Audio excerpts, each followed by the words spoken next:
قرآن نے حضرت آدم علیہ السلام کے دو بیٹوں اور حضرت حوا علیہ السلام کا ذکر کیا ہے جو حابیل اور قابیل کے نام سے مشہور ہیں۔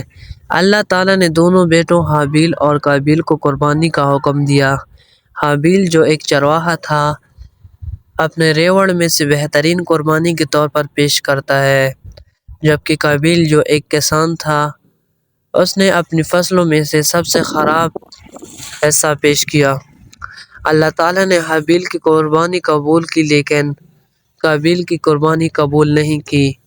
غصے اور حسد میں قابیل نے اپنے بھائی حابیل کو دھمکی دی۔ قرآن مجید میں اللہ تعالیٰ فرماتا ہے، انہیں آدم کے دو بیٹوں کا سچا واقعہ سناؤ۔ جب دونوں نے قربانی کی تو ان میں سے ایک کی قربانی قبول ہوئی لیکن دوسرے کی قبول نہ ہوئی۔ اس نے کہا کہ میں تمہیں ضرور قتل کروں گا۔ دوسروں نے کہا کہ بے شک اللہ تعالیٰ صرف ان پرہیزگاروں کو قبول کرتا ہے جو اس سے ڈرتے ہیں۔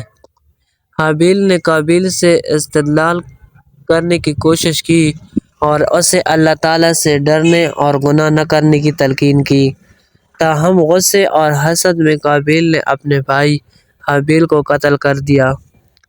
اللہ فرماتا ہے، پھر اللہ نے ایک کوے کو زمین میں کھودنے کے لیے بھیجا تاکہ اسے دکھائے کہ وہ اپنے بھائی کی بے عزتی کو کیسے چھپا سکتا ہے۔ اس نے کہا، ہائے ہائے، کیا میں اس کوے جیسا بن کر اپنے بھائی کی لاش کو چھپانے میں ناکام رہا؟ پھر وہ پشیمان ہو گیا۔ یہ کہانی انسانوں کو درج ذیل سبق سکھاتی ہے۔ نیت کی اہمیت۔ اللہ انسان کے دل اور نیتوں کو دیکھتا ہے۔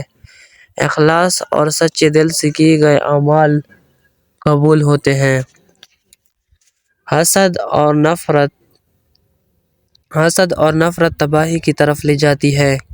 قابیل نے حسد اور نفرت کی وجہ سے اپنے بھائی کو قتل کر دیا اور اس کے نتیجے میں ندامت اور شرمندگی کا سامنا کرنا پڑا۔ توبہ اور انصاف۔ گناہ کرنے کے بعد اللہ سے معافی مانگنی چاہیے اور اپنی غلطیوں کی اصلاح کرنی چاہیے۔ قرآن و حدیث کا یہ قصہ اس بات کا سبق اور رہنمائی فراہم کرتا ہے کہ انسانوں کو اپنی نیت اور عمل کو پاکیزہ رکھنا چاہیے اور حسد، نفرت اور ناانصافی سے بچنا چاہیے۔